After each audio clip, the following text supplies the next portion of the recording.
It Was Almost Real, the Pro Wrestling History Podcast, episode 37. And unlike previous episodes, you're not going to hear music for the next 30 seconds because I decided to get rid of that. And we're just going to do the music now at the outro at the very end of the program. And I'm joined in studio again by two Zimmermans too many. I'm joined here by Dangerous Dan Zimmerman and my son Caleb Zimmerman. I think we're winning. Oh, yeah? Actually, I wanted to surprise you guys. I'm actually going to put your name on the podcast art if I can find lettering small enough. Oh, yeah. Ah, okay. So Wow. they don't just come after you. They can sue all three of us then for Libel? You know, Yeah. I hadn't thought of that, but, well, libel is when you write about them. That's It'd be true. slander. That's correct. And as long as you're voicing your opinion, I don't think it could really be slander. And when we review this week's match that we're going to review, to give equal time, they might feel a little slandered when I get done. Your lawyer tell you that after the rant about Disney? No. Hey, if Disney Plus wants to come sue somebody, come after me. I'd be happy to go into court and say raising the price on something 60% is absolutely ridiculous. But you got me off my update. So. Okay. Go back. I have started on the new project on Ed Strangler Lewis, his early career. I haven't found anything earth-shattering quite yet, but I actually knew this going into the project.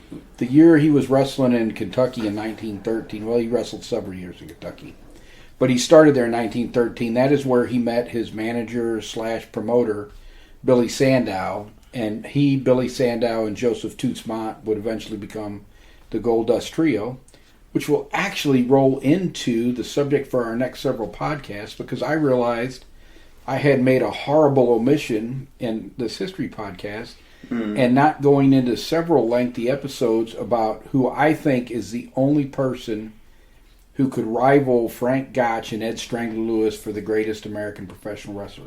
Even though he was not American, he was from Poland, but he was a great wrestler that the majority of his career took place in America. And he died here. He's buried in Maine. So before we get into anything too groundbreaking, or I go back on one of my rants about Disney Plus,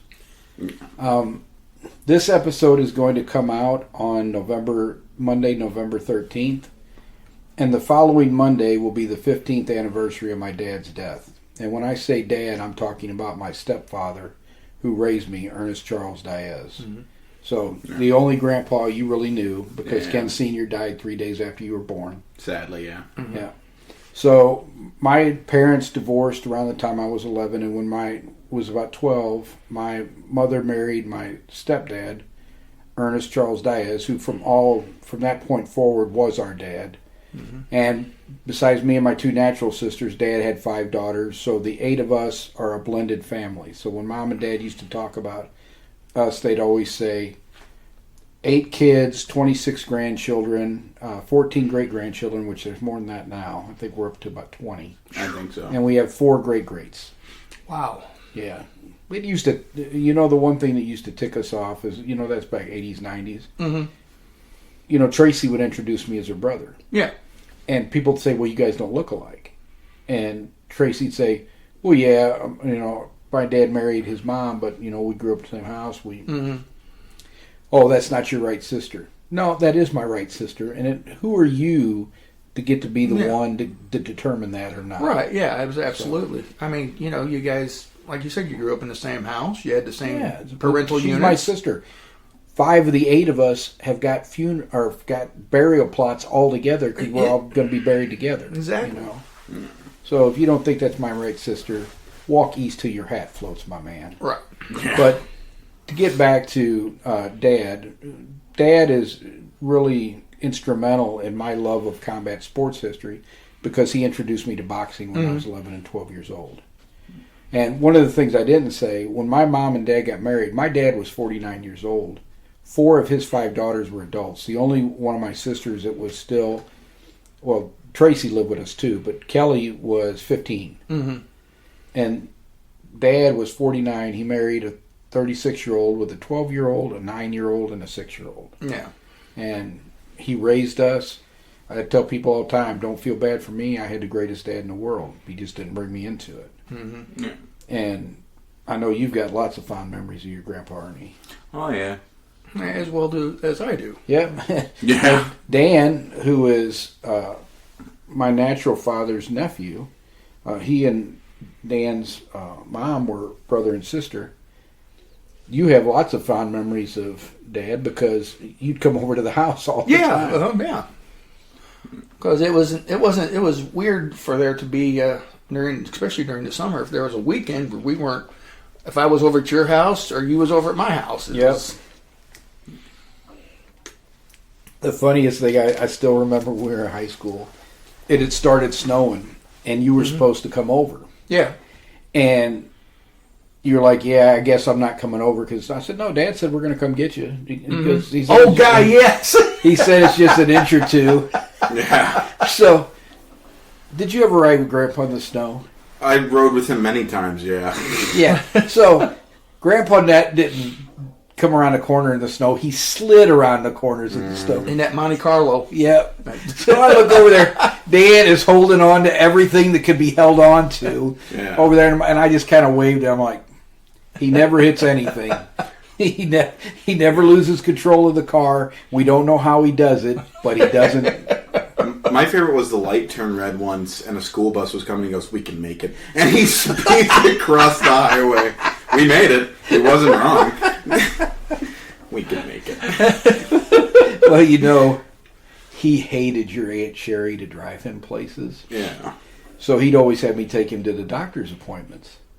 And that's the time I almost crashed the car into the side of the garage because he told me, hey, roll up the windows. We're going to run the air conditioning. And I'm like, we're going to run the air conditioning? Because when I was a kid, he didn't run the air conditioning. Dan rode in some of those in the summer. Both windows down. I told Ken, I said, next time Ernie's going to drive, we'll take my car. Because he would not run the AC. He said it burned too much gas, which is a myth, but Dad believed it. Mm-hmm. So never ran the AC. So I'm like 31, Dad's like 68. I'm backing out the thing. And I couldn't be. I was 31. Dad would have probably been in his early 70s. Okay, Magic Matt. Dad's 36 years older than me. If he's 31, he's 67. Yep. Okay. So I'm backing out. There's a huge whiteboard in the studio, folks. So you got the image of that. Yeah, that whiteboard's in my brain right now. So I'm backing out, and Dad goes, hey, roll up the windows. I want to run the AC. We're going to run the AC? He goes, I can't take the heat anymore. I'm like, why couldn't that have happened 10 years ago when I was riding around with you? Although I always say when the air conditioning goes out in the car, I always take the car because I got that great Ernest Charles Diaz training. Yeah. The heat don't bother me. It's got that 255 air conditioning. Yep, that's what we always say. 55 miles an hour. But he says, well, I took him to the doctor's appointment. I brought him back. We grabbed some food. And he says, man, I really like riding with you. He goes, your sister is a maniac. I said, I know, Dad. She learned to drive like that riding downtown with you. Yeah. And he goes, what? I said, yeah, she drives just like you. He goes, do you think so? I said, yeah, I drive like Mom. That's why you like me to drive you. Oh. So when Mom comes home, he goes, did she really learn to drive like that from me? She goes, yes, Ernie, you're a maniac.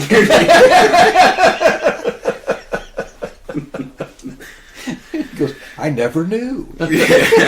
Yeah, whipping in and out between cars and everything. Especially downtown. You got to just downtown St. Louis. You got to drive like that. Yeah, when he would drive down 40 in the morning, I just didn't look at the road. I'm like, I can't. Yeah.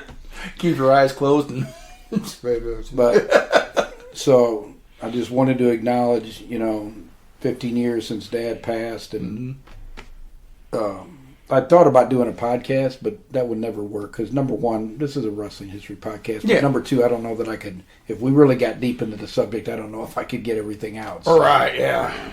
So, but I just wanted to acknowledge that, and he is one of the big reasons that I'm going to. He hated wrestling. Yeah. He never could get into MMA because he didn't understand the grappling side of it. I gotcha. And he liked that. He liked the legitimate part of that. Mm-hmm. But he just told me, he goes, I don't understand that. And that's what I love, the jiu-jitsu and the judo. And yeah. But when they get the guy in the arm bar. He didn't ever understood that. So he never really got into that as much. But if I had it on, he wouldn't tell me turn it off like he would if I had wrestling on. Right. But that's where my interest in combat sports come from. And he also inadvertently played a huge role in me becoming a wrestling fan because my sister Vicky, my oldest sister, his oldest daughter, was a huge wrestling fan, and nobody else would go with her to the matches. Right, yeah. So when Mom and Dad were, I think they were still dating when Vicky first started taking me, she said, hey, I heard you watch Wrestling Chase. I said, oh, yeah. Mm-hmm. She said, would you go to the matches with me if I have tickets? I'm like, well, yeah. She goes, I've always got 2 tickets, but I never go because I don't have anybody go with me. Oh, so we went for years. So when Sam Muchnick had it that one year, she had season tickets. She and I went every 3 Fridays. It was every third Friday down to Kiel. And then, they'd have the 2 big Checkerdome cards. Yeah. And we did that for about a year after Sam retired, and then we both kind of looked at each other and like, this is really starting to suck. Yeah. So then we would pick and choose. If she saw a card she really liked, she'd call me and say, hey, were you thinking about going to that? I was like, yeah, I got us tickets. So she would get the tickets in that. Oh, cool. So when World Class got a little bit more involved with St. Louis in 84, we went to several of those. Oh, uh-huh. Yeah. But I think by 85 and 86, we were pretty much done with that. Yeah. So, but she was one of the biggest influences on me being a huge wrestling fan because she took me to the live matches, which were much better than the TV matches because the TV matches were usually squashes to get guys over and stuff. Because you never know, you never heard of these guys on there before, then right. Wrestling their stars, right? But then you go to the match and you see Ken Patera versus Ted DiBiase. Yeah, and it's like Dutch Mantell said. He says, "You never saw Hogan, Dusty Rhodes, Ric Flair on TV. You had to buy a ticket and go to the matches to see them wrestle." Yeah. Yep. If you saw Hogan on TV, it was to set up an angle. Yeah, or now, it was like Flair. You would see a little bit more on TV when Crockett was running in 86, 87, because it was starting to become more of a television. Now you'll see all the big stars on TV. Yeah, because it's more a TV product than it is a live show product. But it used to be the only way you made money from wrestling was selling tickets to live events because there was no pay-per-view. What was it? The studio. There was no studio events. Right. There was no paying for the TV rights and stuff like that. A lot of the times they paid for the show or they got the show for free, but they had to give up some advertising with the promotional sponsors. Right. And nobody paid to get in the studio, so the wrestlers on the TV they weren't making very much because there was not. The main eventers, from what I understand, didn't make anything, or if they did, it was like a nominal fee. The guys that came in to put them over, they might get a little bit more money because they were putting the star over who was going to be in the arena. Yeah. And a lot of times, Al Snow said that back in those days, like he wrestled a couple times and wrestling at the Chase, down at the Chase, right before, I think Sam was gone, but it was right before they completely lost everything. And no, it was Sam was still there, but Brody, he wrestled Brody. Oh, goodness gracious. And Brody gave him the $20 he made for the match, because Al Snow got paid by the promoter, and then Brody gave him the $20 because he made him look so good. Yeah. And he said that was common. The big stars would do that. I got a funny story about Al Snow, but I'll leave it for a later time. Well, you can tell it now if you want to. Well, it was, I heard it from Triple H. Personally, or you heard him on an interview? I heard him on an interview talk about it. Conan O'Brien was interviewing Triple H, and he said, well, I never see you smile in the ring. He said, what's going on? He said, I broke character once in the ring. He said, I was wrestling Al Snow. And he said, I picked Al up in a suplex, and I was holding him up there. And he said, all of a sudden, the audience started laughing. And I'm looking around, and the referee walked around to look, and I've still got Al up in the air, he says. And the referee starts laughing, and he says, what are they all laughing at? He says, Al's penis is out. So he said, I dropped down real quick, said, your penis is out. And he covered it. So wardrobe malfunctions were rather common in wrestling. But I thought that was a pretty funny story. I had never heard that story before, so that was a good one. Yeah, I've heard Triple H talk about Owen Hart holding him down and not letting him up a couple times. But that's the kind of fun and games you used to have back then. Oh. You know what we should have shown to him before we did this podcast? Dusty Rhodes beating the crap out of Tully Blanchard with the bat. That would have been good. Uh-huh. But we should have let him see a Young Bucks match. Oh, God. If we do that, I'm going to the other room. Well, I mean, the AEW fans love these guys. Well, Hey, some of the AEW fans love these guys. And you have to see them because you've seen a lot of the older wrestling. Yeah. You could see there's a huge size difference between back then and now. Yeah. Like I said, you'd be a giant in the ring. Oh, you'd be a monster. You're probably both of the Young Bucks. Yeah. Yeah. Look. So speaking of guys that were big, there's only one guy. Well, there's two, but Lewis passed the second one, and it never came back. Once Lewis surpassed him, he never could compete with Lewis anymore. That was Joe Stecker. Yeah. They did have like a 2-hour shoot in 28, but Stecker ended up just saying, I know I can't beat you. Yeah. And then they worked the finish of it. But they had several contests, and Stecker was a little bit ahead of him at the time. But then when Lewis finally beat him in like the third match, then it was never... Stecker really never threatened Lewis again after that. Right. Mm-hmm. But the person I want to talk about next wrestled Frank Gotch and lost. But then Gotch would never wrestle him again. Yeah. And 10 years later, he comes back to the United States and he's wrestling again, and he's in his early 40s. Mm. And Ed Strangler Lewis says, outside of his training partner, Joseph Toots Mott, the only person that he thinks could actually beat him in a legitimate contest is this wrestler. Yeah. And this guy's name is Stanislaus Zbyszko. Mm-hmm. Okay. He was born in Poland in 1880. He comes to the United States specifically at the end of 1909 to have a match with Frank Gotch. Okay. Frank Gotch won the world title from George Hackenschmidt in 1908. And he's such a dominant champion that one of the things his manager, Emil Klenk, does is he finds foreign wrestlers who have a reputation in Europe and gets them to come to the United States to wrestle Gotch. Yeah. Because it's easier to get people to pay bigger money to see the foreign wrestlers than to see the guys Gotch has already stretched here in the States. Mm-hmm. So Zbyszko comes in early 1909. He has a match with Gotch that's not a title match, but where he agrees too many pronouns. Vince McMahon would throw something at me. Frank Gotch agrees that he has to throw Zbyszko twice in an hour. Mm-hmm. Mm-hmm. He's not able to throw him at all. Yeah. This match may have been worked, though, because it was not uncommon for those guys to work matches leading up to a big match, because the title match is going to be in June in 1910. This is December of 1909.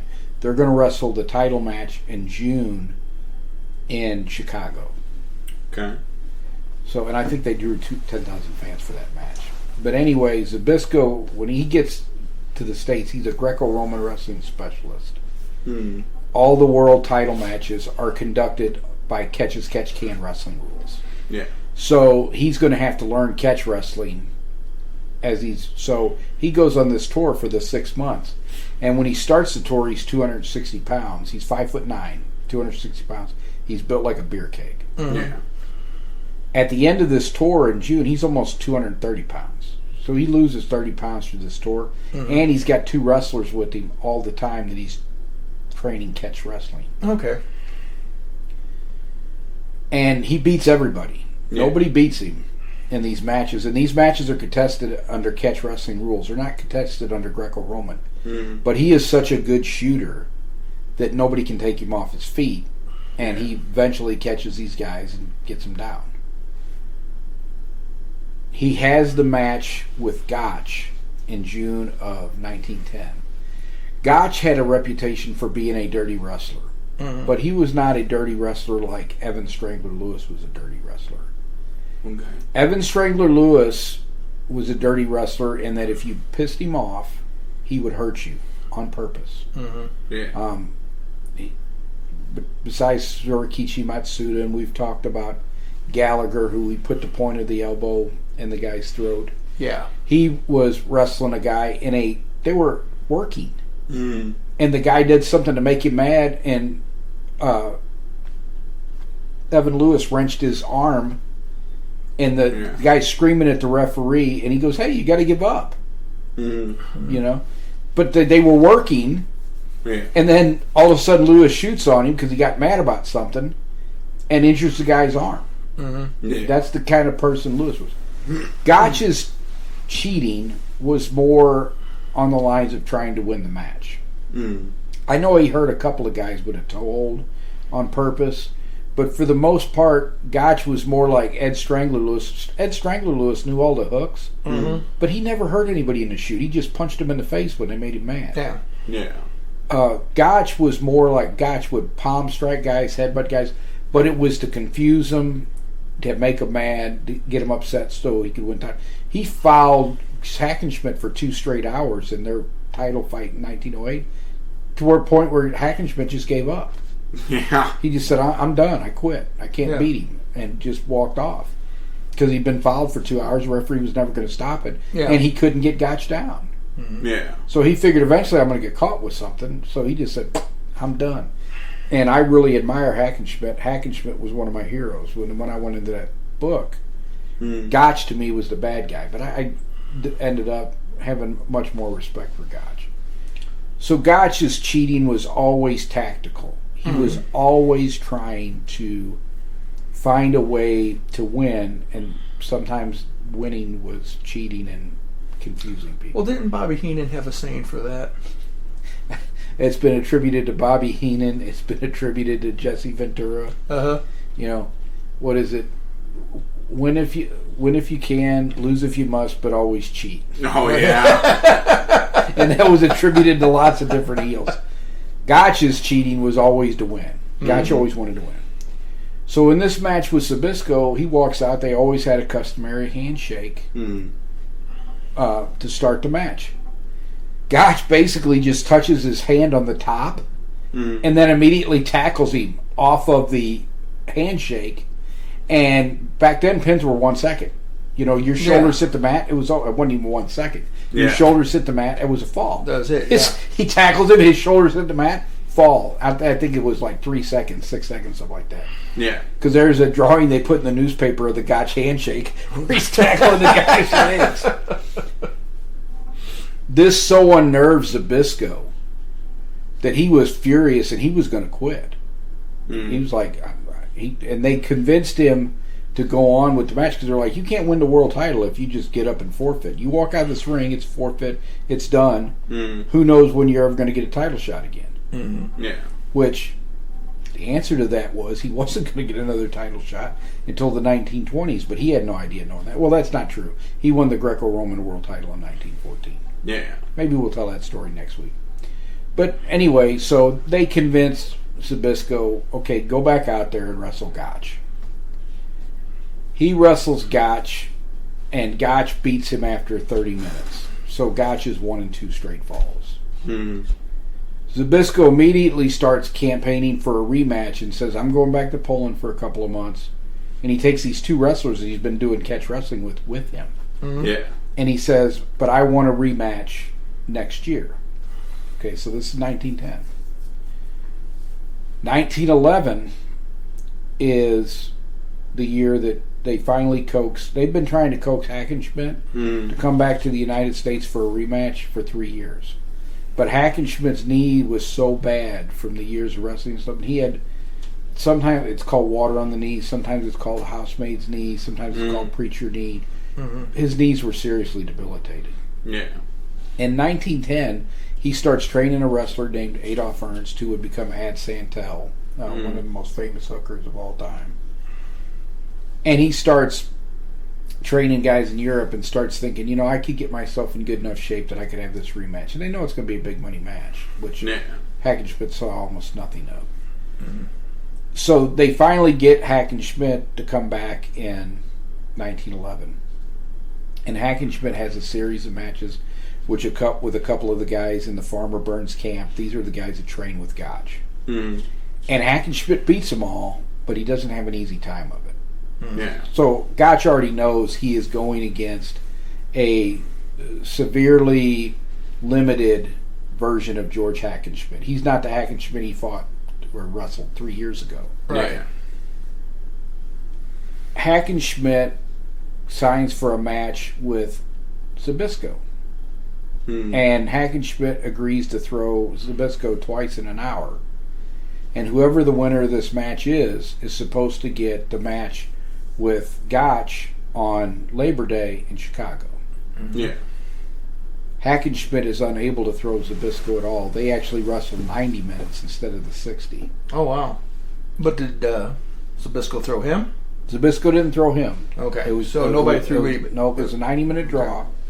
But by the rules they had set forth, if Gotch didn't throw Zbyszko, Zbyszko was the winner. So that should have been the person that Gotch wrestled. Now, from a business standpoint, Gotch definitely wanted to wrestle Hackenschmidt more. That was a much bigger money match. Yeah. Mm-hmm. And he was... I cannot say he was afraid of losing, but he definitely did everything in his power to avoid wrestling Zbyszko again, and didn't wrestle Zbyszko again. So, after this match where Hackenschmidt is unable to throw him, Gotch says, it was a draw. I beat Zbyszko in 2 straight falls last year. I'm going to wrestle Hackenschmidt. So It sounds like he was a little afraid of Zbyszko. Yes, that was the conclusion I drew. So I've written 2 books on Zbyszko's career. Uh-huh. The first one is Gotch versus Zbyszko, and it was about leading up to that match. And then the 3-year campaign Zbyszko had to try and get another rematch with Gotch. Okay. And then the second book is Double Crossing the Gold Dust Trio. Because he's gone from the United States for 7 years. He leaves in 1914 to go back because he realizes Gotch retires in 1930, and he realizes he's not going to get a shot. Right. And he's going back to Poland, and he enlists in the Polish army at 34 because World War I's going on. Right. And he becomes a prisoner of war. He has lots of run-ins with both the Russians and the Germans. In 1920, he's going to come back to the United States. Okay. And he'll actually get a world title run in his early 40s. Oh, okay. But we're getting way ahead of our story. That'll probably be a future podcast episode. Okay. Not only is Hackenschmidt struggling, he hurts his knee some more in training. Now, there was always a story that Ad Santel, Adolf Ernst, who Hackenschmidt had trained, hurt him on purpose for $5,000 paid by Gotch before this match. Oh. And I will tell you that's absolute poppycock. I don't believe it for a second, and I'll tell you why in a minute. Just like when Vince McMahon offered Harley Race a big bunch of money to ruin Starrcade. He did. I know. He actually did that. But Gotch did not offer Ad Santel $5,000. He didn't offer him $500.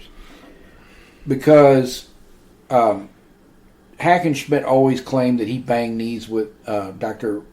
Benjamin Roller, who was training him for the match, when they were wrestling, and that's what caused the swelling in the knee again. Oh, okay. The condition he had was just aggravated by the training and the wrestling he hadn't been doing for a while. And I'm sure he did bang knees, and I'm sure that it didn't help. Oh, yeah. But, so Ad Santel, if you're willing to tell people that you tried to cripple your mentor, 20 years ago, I could see you being a spy in the camp. Yeah. And it's always believed that Gotch had a spy in Hackenschmidt's camp. Oh, okay. But he saw the matches that Hackenschmidt had with his training partners. Gotch knew where he stood. He knew he was going to beat him easy. Yeah. He was not that troubled in the first match 3 years ago. Do you know how much Gotch made for the second Hackenschmidt match? They drew 30,000 fans. They would not draw 30,000 fans to a wrestling match again until the 1930s with Jim Londos. Wow. So, but in that match in 1911, they drew over 30,000 fans to the Chicago ballpark. I think it was Comiskey to see that rematch. Do you know how much Gotch made? Probably $15. No, $13,000. Really? Yes. Do you think Frank Gotch is going to take $5,000, almost half of what he made, and give it to some guy to hurt a guy he knew he was going to beat and beat the snot out of 3 years ago? He'd be a damn fool. Right. He was way too good of a businessman for that. Yeah. He might have gave him, $50 to spy on. So how did they make $13,000 back in 19? What was it? You said Because they drew 30,000 fans and they sold the film rights for it. So Uh-huh. the film rights, their film of this match, and a lot of the shoot contest matches were on film. Mm-hmm.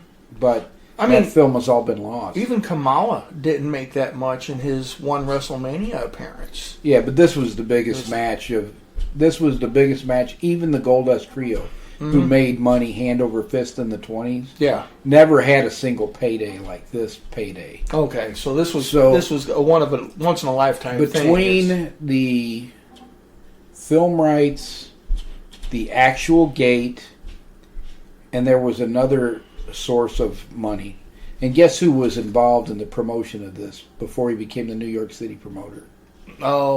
Jack Curley. I was going to say Jack Crooked as a okay. dog's hind leg, and he cheated Hackenschmidt out of most of his money. His last name was Curly because he. Oh yeah. He was. And so he gives Hackenschmidt $13,000. Mm-hmm. He gives Gotch $13,000. He's actually supposed to be giving Hackenschmidt $15,000 because they lured him back for this match. Yeah. And I think all told, he got a couple $1,000s and a ticket back to England and just Get out. yeah. So, and Curly and the other promoters kept all the rest. Yeah. But I think the gate was well over 30,000. Oh wow. Yeah.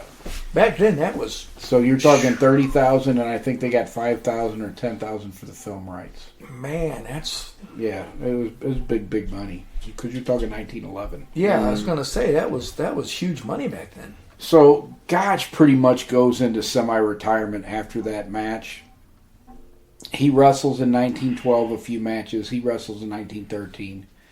He is constantly downplaying the challenge of Zbyszko to the point where newspapers in the United States, who've always been extremely friendly to Gotch, started saying Gotch is for the first time ever showing a yellow streak when it comes to Stanislaus Zbyszko. Ah.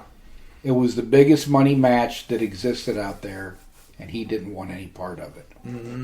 So people can draw their own conclusions. My conclusion was he was an aging champion. He and Zbyszko were the same age, but he had a lot more money. No, they weren't. No, they were not. He was born 1877, so Zbyszko's 3 years younger. And Zbyszko had a lot less mileage on him than Gotch had on him at that time. Yeah. So And I think that he just saw a young, hungry challenger who was catching up in catch wrestling. Maybe he could have beat him. Maybe he couldn't.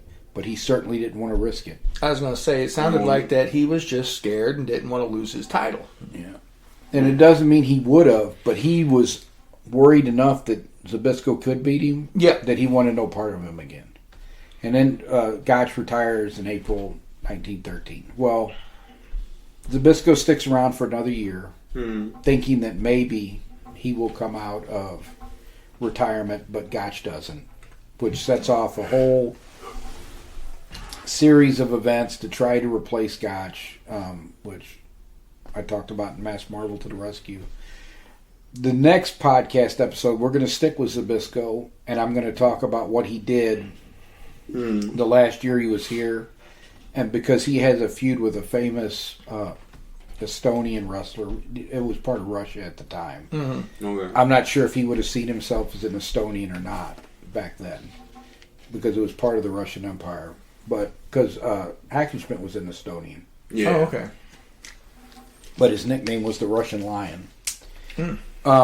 But every time I talk about the guy that he defeated in a legitimate contest here, the Estonian wrestling lobby sends me emails telling me, no, they paid him more money than they could have ever taken in this match for him to drop, for the guy that Zbyszko beat to drop to Zbyszko in a work match. It was not a work match. It was a boring, legitimate contest.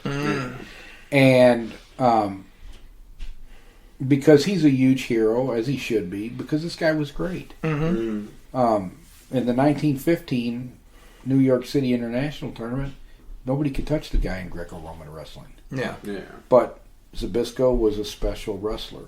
So there's no shame in somebody not being able to beat Zbyszko, but apparently I have offended the Estonian wrestling lobby without ever intending to. I didn't even I'm know just there was an reporting- Estonian wrestling lobby. So, Yes.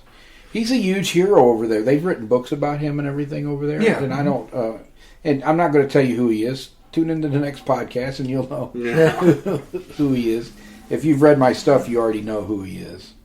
But, yeah, he's a big deal over there. But I kid you not, I wrote several. One of them was that he did not die of pneumonia.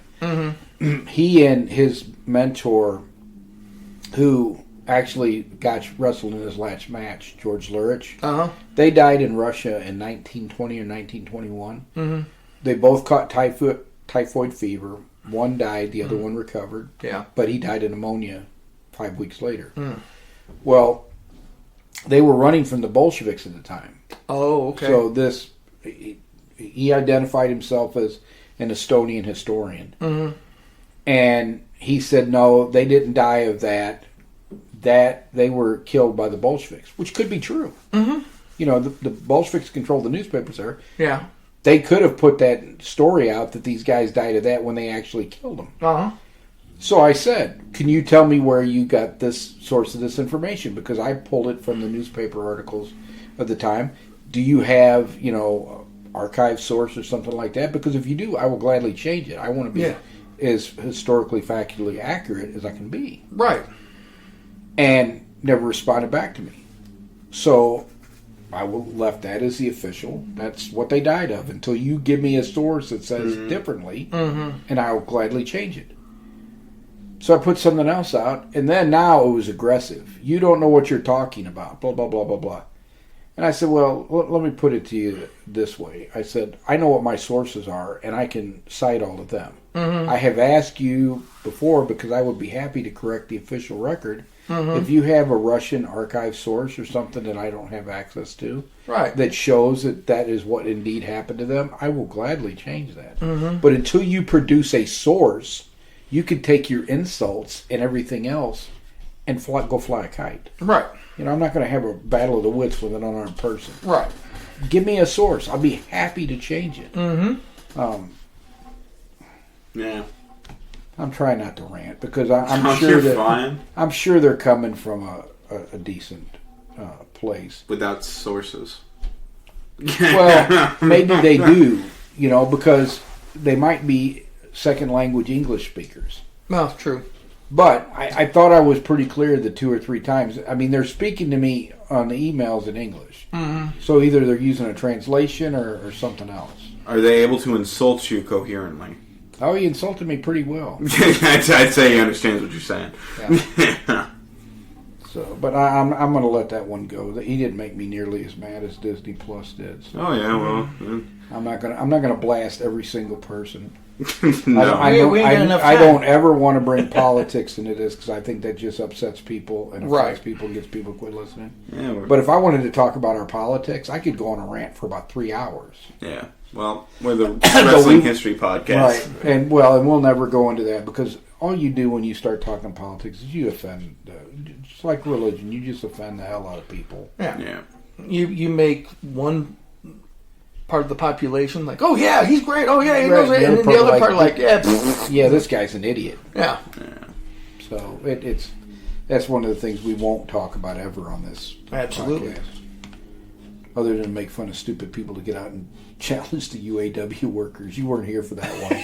Oh yeah. So to cut the long story short, this genius pulls up an SUV. There's like 200 UAW workers out there. and decides to start insulting them up to and including racial slurs. Oh, my favorite. And they don't and they don't start pounding the snot out of him right away. That shows a lot of restraint on their part. Yeah. Until he snatches a sign from one of the workers. Well, then they commence to beat him about the head and shoulder and give him a kick in the rear towards his vehicle and just say, get out of here. Which is great restraint. Yeah. If you're taking on 200 people and you don't come out of that dead, they were just showing great restraint.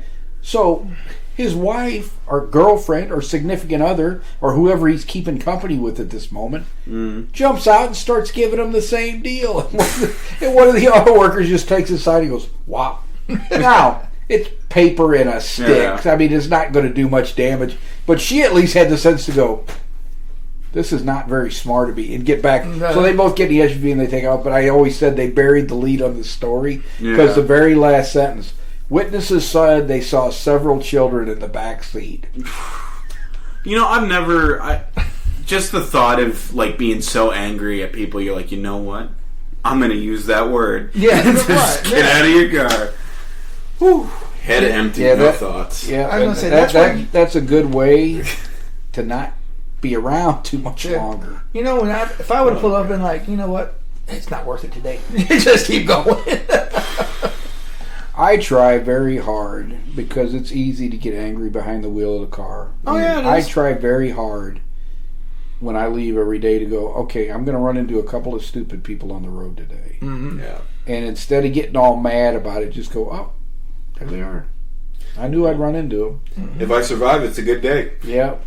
If I don't get hit, and I mean, I almost got head on in the rain the other day. Oh, yeah. I'm sure they were looking at their phone or whatever else it was. And they're not supposed to. That's against the law now. So. Yeah. Well, it's good common sense, period. Mm-hmm. Yeah. But, so I guess we're going to have to talk about this review. Oh, so in the interest of fairness, I said that I wanted to review an AEW match because we have not reviewed an AEW match. And we're not going to review too many modern matches. I want to get back to getting into some of the 50s stuff again. But because we've reviewed several WWE matches, I thought it was only fair to review an AEW match. And Buddy Matthews was one of my favorite wrestlers when he was Buddy Murphy. I've liked him since he's been Buddy Matthews, and he's done some stuff on the independents. I am not as familiar with Andre El Idolo stuff from Mexico, but the stuff that he did in WWE wasn't too bad. Mm-hmm. So I said, let's review this match that AEW is marketing as a classic. Well, as soon as we pulled it up, I saw it was a ladder match. And already I was like, oh, I don't know about this. The ladder matches are so overdone. I'm sick of seeing them. Mm-hmm.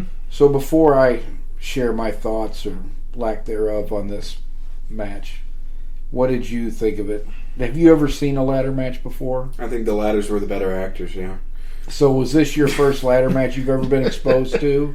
I saw one in WWE where stuff actually happened. You know, whenever I was a kid, you know, they'd take the ladder, they'd actually hit each other with it. The ladders would actually break. But it was, typical. What you'd expect. They ought to fire the guy who got those ladders. Yeah. Were those things weight tested for 580 pounds? I think they were. They got them for quality, you know. Those aren't going to break, guys. Don't worry. No, but... Yeah, it's just... My thing is, if you don't want to use breakaway ladders, that's fine, but these guys are going to be in wheelchairs at 40, 45 years old. They keep taking bumps like that. So I saw 4 bumps on the ladder, and not a single ladder broke on any of them. Mm-hmm. Yeah. So that they're taking all of that impact on that ladder. If it breaks, it gives a little bit. Mm-hmm. But when it ain't breaking, you just hit that ladder and bounce on that metal. Yeah. And I have one thing about the match, though. What sense did it make for the 2 minutes where they were handcuffing each other to the ropes? God. Where did she get the wire cutters? And she just happened to have a pair of bolt cutters under the ring, or They weren't even small ones. They were Looney Tunes. Yeah, I mean, it was. I'm just wondering what it did make, once again, it made no sense in the match. So, who was the producer for this match? Who came up with the great booking of this match? I mean, the handcuff spot made no sense. It was pulled off very poorly. Why would you handcuff an idiot and then be that close to them with the key in your hand? Yeah. You know, that was wrong of me. Mr. Idiot, I should have been more appropriate. See, I'm feeling my bad side coming up here. Oh, yeah. So, all right, I've had it. So, this is why I hate modern professional wrestling. You get this gimmicky crap out there that's nothing but a bunch of spot monkey crap.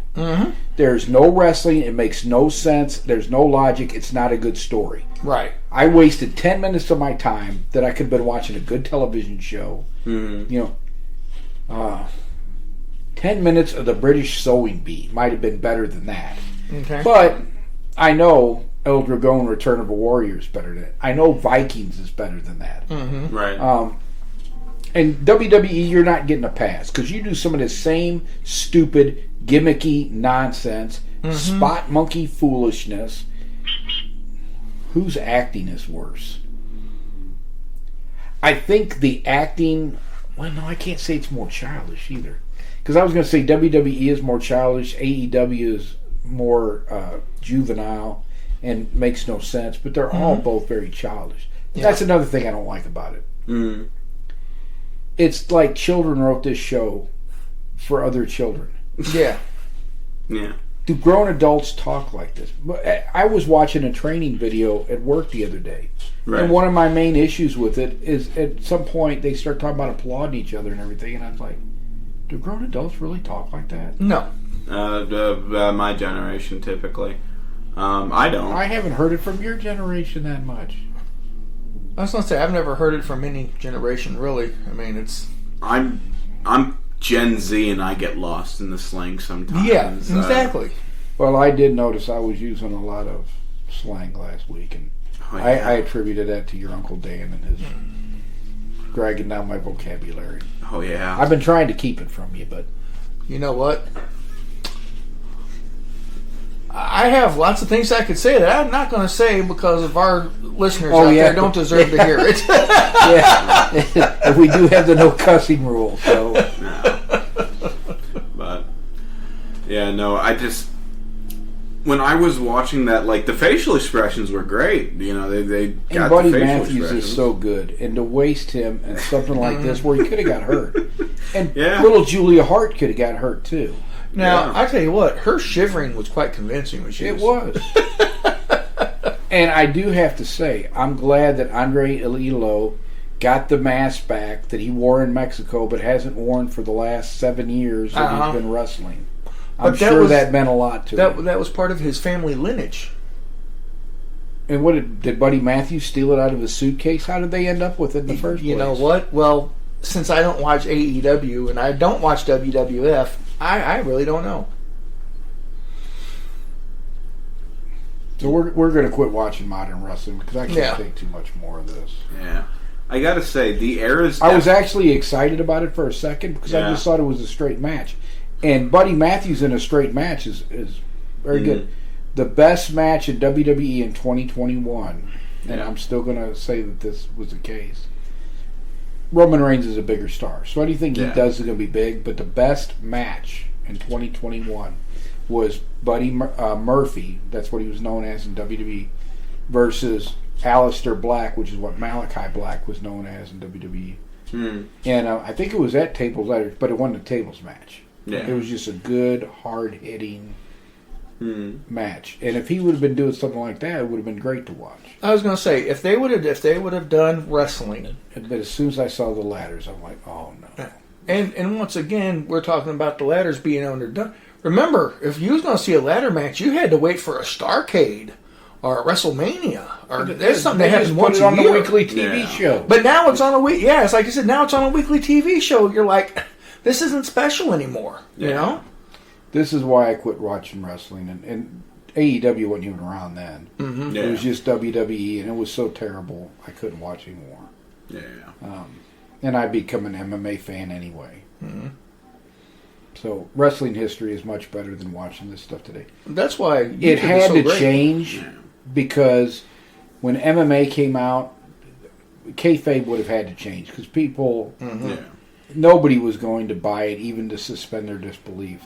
So it had to change into something else. Mm. Didn't need to change into this. Yeah. You know, extreme gymnastics on one, horrible. I wouldn't even call it community theater because some of the community theater is pretty good. This is a bunch of Arrested Development, and it starts with Vince McMahon and his right-hand stooge, Kevin Dunn. Mm-hmm. Should I call him Mr. Stooge? I don't want him to be Well, insulted. go ahead and call him Mr. Mr. Stooge. Stooge. Yeah, just let's be classy. Yeah, he's been Vince McMahon's walk behind her for 30 or 40, 50 years. He's annoying as hell if you listen to everybody on the interview shows. But he is a producer. And he and Vince don't want it to be called wrestling. They want it to be called sports entertainment, which nobody on the face of this earth calls it sports entertainment. Right. You know what? That's why I was thinking about Elon Musk Uh-huh. and his X. Yep. Nobody calls that X. Everybody calls it Twitter. Yeah. Just like Vince called it sports entertainment, nobody called that sports entertainment. Everybody called it wrestling. You will never alienate your fan base faster than being ashamed of being a part of the industry you are. Yes, Exactly. and that's what Vince always Yeah. was. So he changed it to sports entertainment, and now we've got X.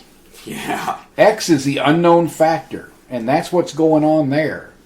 I tell you what, I didn't even use Twitter, so I'm not missing anything. I use it a little bit because there's a couple guys that have a history club in Indiana, and they're really into the wrestling during the classic era when it was legitimate. And I've met some really cool people on there. Yeah.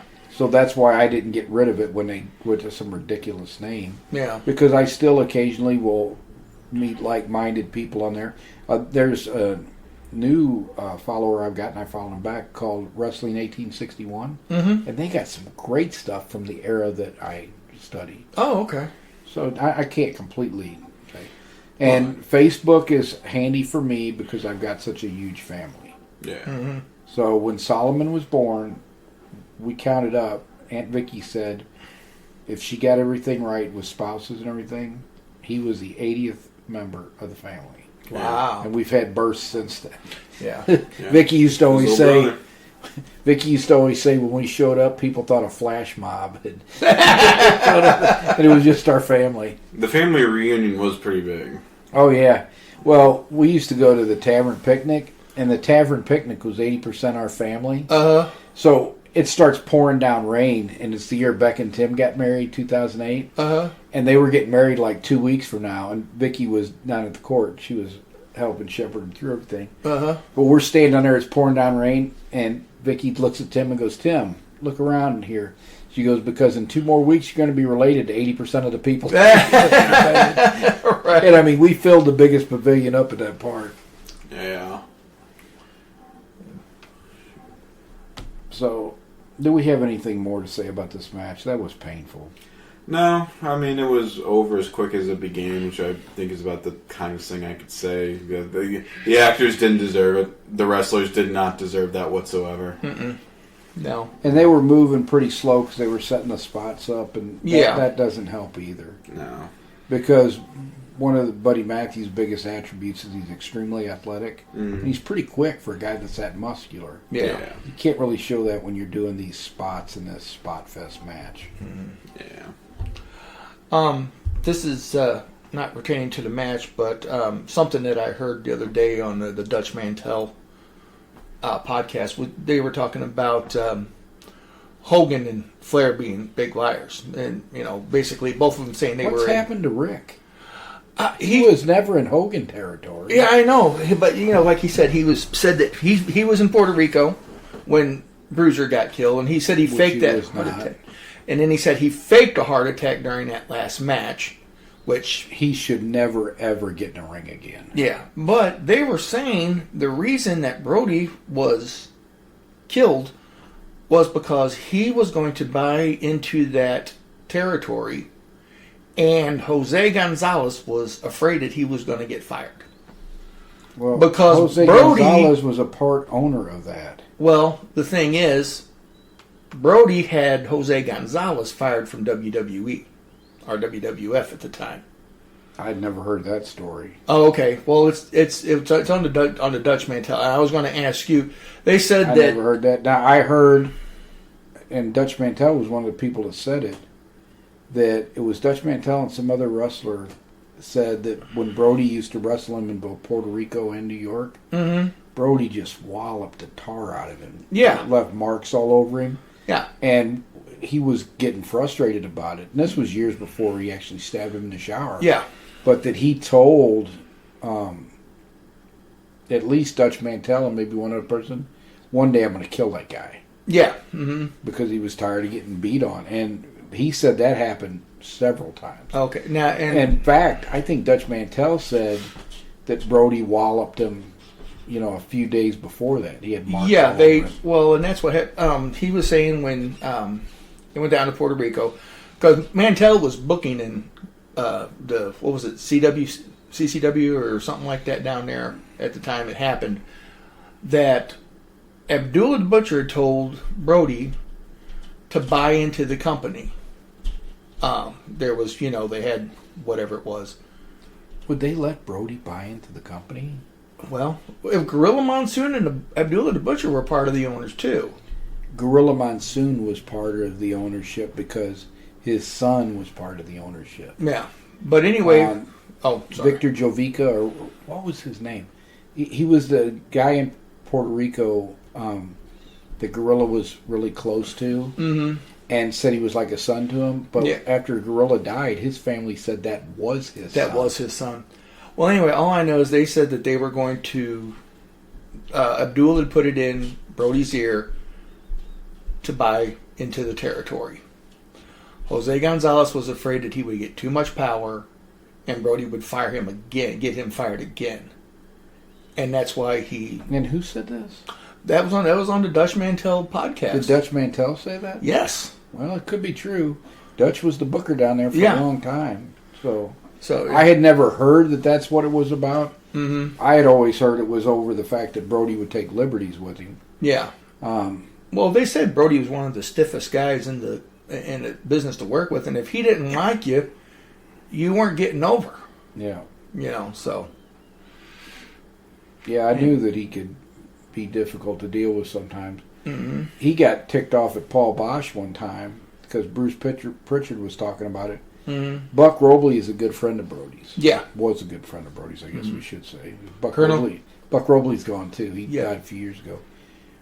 Robley was the booker and told Paul Bosch, I'm going to bring Brody in. I know you've had trouble with him, but he's my buddy. I can handle him.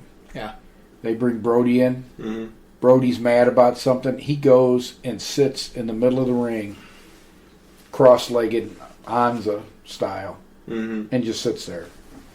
And they said Robley is sitting there while the guy that's supposed to be wrestling Brody is standing there. And Robley's like, Frank, come on, we can work this out. Yeah. We can work this out, begging him at ringside. And so the guy, he just tells the guy, start kicking him, punch him, do something. Well, the guy doesn't really want to do that. Because if he makes Brody mad, Brody's going to get up off the mat. The 6'8" of him. Yeah, and he's going to start. That's a match we'll have to review.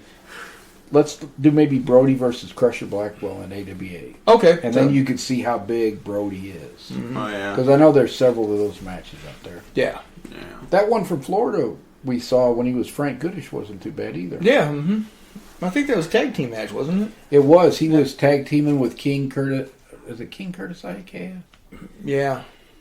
I think so. King Curtis Ikea. Mm-hmm. And they were wrestling. It was Jerry Briscoe and it was whoever the poor slob was with Jerry Briscoe was the one that got pinned. Yeah. But I think we've beaten this horse to death. Anything anybody wants to say before we close the show up? No, I think we covered it all. And then the next episode, we will continue with Stanislaus Zbyszko's career in 1914, what happened to him between the war and his first foray back in the United States. It will probably take us 3 podcasts to kind of go through. I mean, I wrote 2 books about him. Yeah. Gotch versus Zbyszko is really about the first part of his career here in the U.S. And then Double Crossing the Gold Dust Trio, because he ends up double crossing the Gold Dust Trio. And one of the most famous double crosses. That's all I really knew about Stanislaus Zbyszko when I first started researching him 10 years ago. Was that he was the guy that double crossed the Gold Dust Trio promotional group. Mm-hmm. And don't forget, we are going to review the Hard Times promo. Ooh, yeah, we got to do that. And that one, and then I was going to say something else, but I forgot. So I definitely want you to watch the Hard Times promo, because you're not a wrestling fan. You might be after you watch the Hard Times promo. It's very, it's full of emotion. And it's very memorable. You almost think that Dusty made it up off the top of his head. Yeah. Because I'm sure he did. He knew where he wanted to go. Most of those guys did. Yeah. And unlike Steiner Matt that you saw last week, where he kind of knew where he wanted to go, but he never got there, he got lost coming around the far bend, you'll see with Dusty just the absolute master that he was on the mic. He kind of knew where he wanted to go, and where he took you was even better. I feel like you have to be good at improv if you're in wrestling. Yes, they said in that 350 days that Dan and I reviewed, they said that you had to be a great actor in addition to everything, because you had to be able to do improv. Yeah. Okay. Greg Valentine is not a great actor. Remember him in Rhythm and Blues? Oh yeah, but I mean, those guys all gave up when they went to WWF. Okay. If you saw Junkyard Dog and you never saw him in Mid-South, you would have never known why he was so special. If you hadn't seen Hacksaw Duggan in his early Mid-South run. When you saw these guys in WWF, okay, Randy Savage came and he still worked as hard as he ever did. Rick Steamboat came and he still worked as hard as he ever did. Yes, he did. Ric Flair came and he still worked as hard as he ever did. Yeah. Other than that?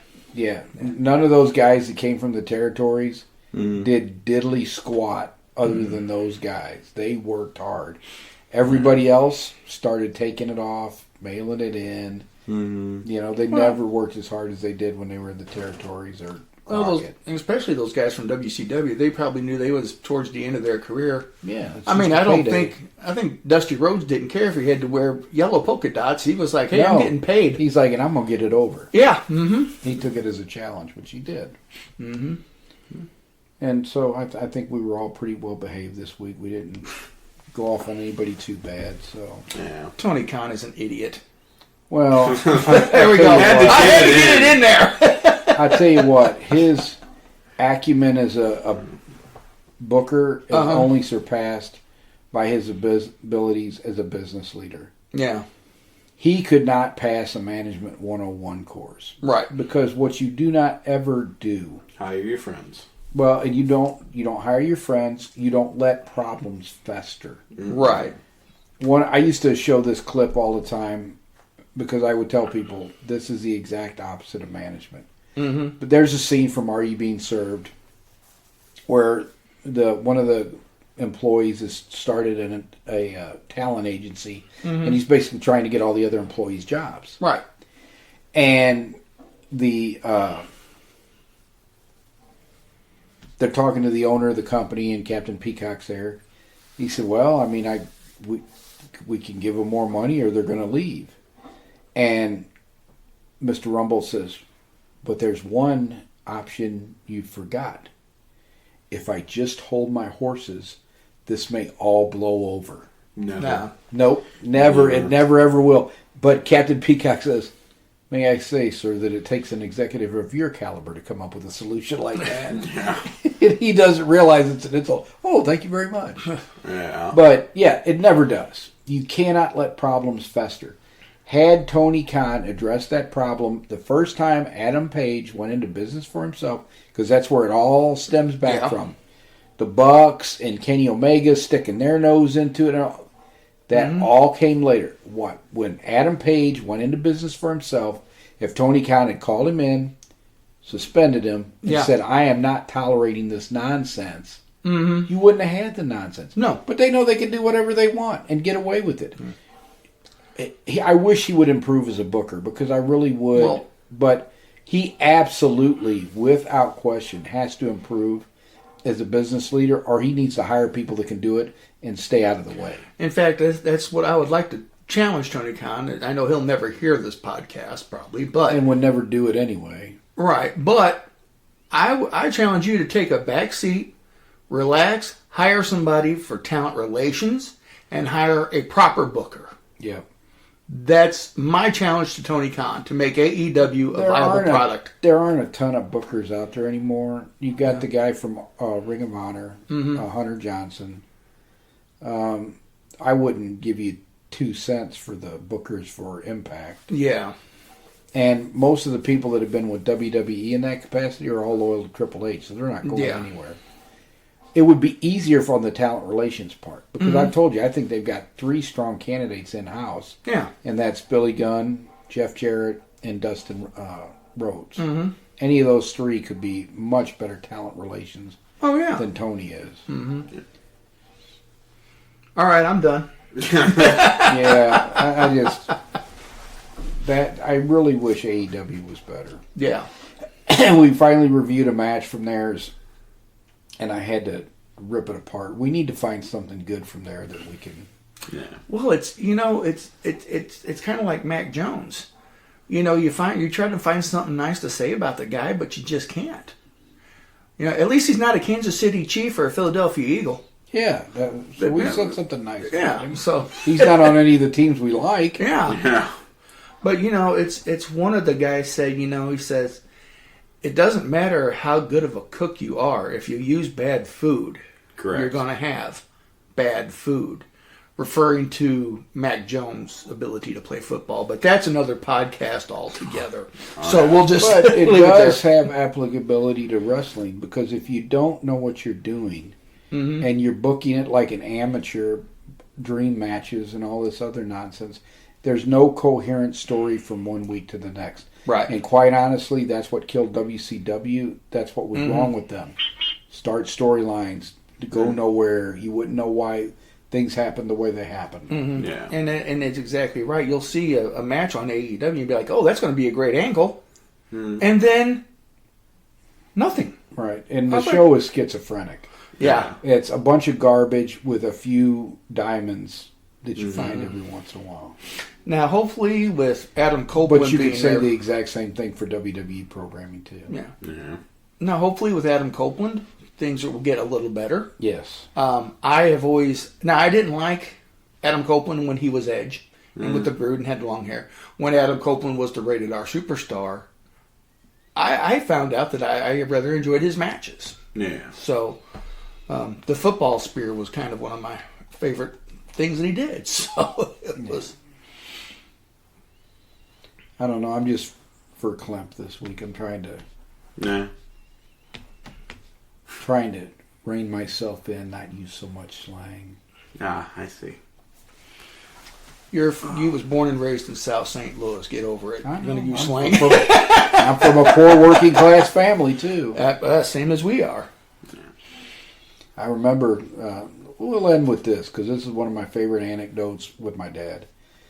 So we were sitting there one day, and they talk about middle class families on happy days and crap like that. Yeah. So Dad and I are sitting at the table, because when my mom and Dad got married, because this will make the anecdote as well. Well, I don't know that it'll make the anecdote funny, but I want to end the podcast on an upbeat note this week. Uh-huh.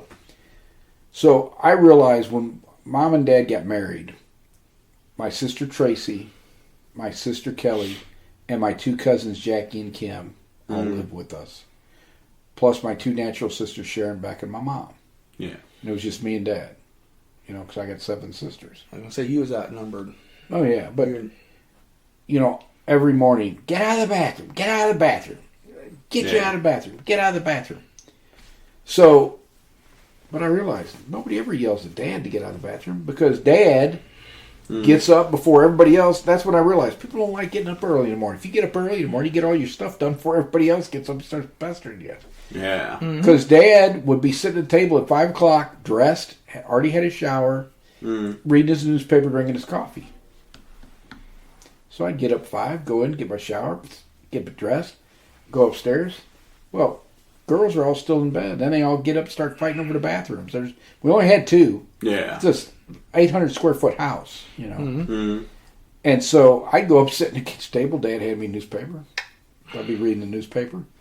And everybody else is yelling until Mom gets up. And then everybody's getting out of the bathroom. So now they're all fighting over the downstairs bathroom. Because the upstairs bathroom Mom's got. Yeah. And so we're sitting there one day.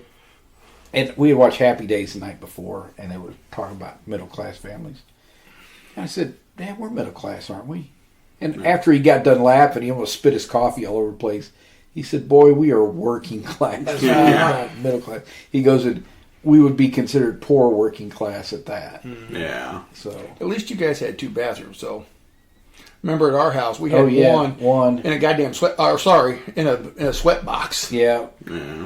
We didn't have air conditioning and it didn't have central air. It was window units, because that's the way it is a lot of times in the city. Yeah. Because it costs money. I mean, I grew up with window units, and Mom and Dad turned the window units off. The one in their bedroom was on, but the one in the kitchen got turned off when we were teenagers. When we got a little bit older, they had a little bit more money. Then one in the kitchen ran like the one in their room. But when I was, 12, 13 years old. Yep. Well, if you had a room downstairs, you didn't care. Yeah, it was nice. If you had the upstairs bedroom, that was like being in a sauna. Yeah. That was brutal. Yeah. But yeah, that I still remember Dad laughing his head off at that. He goes, "Boy, we are working class. You're not middle class." Right. So I gave him a good laugh that morning. Yeah. So with that, we are going to end this. We'll talk about the topic I said we would, and we will review a couple of shows, and we'll give an update. Maybe a rant or two. Who knows? I want to compliment you guys as we're closing. Okay. You were much more focused this week. You weren't rambling all over the place, and Oh, wow. it was much easier to control the chaos. Well, I'm glad. And if I can get that print small enough, I'll get your names right on that art. Awesome. Till next week, everybody, or 2 weeks from now. Yep. We'll be back on November 27th. Bye-bye.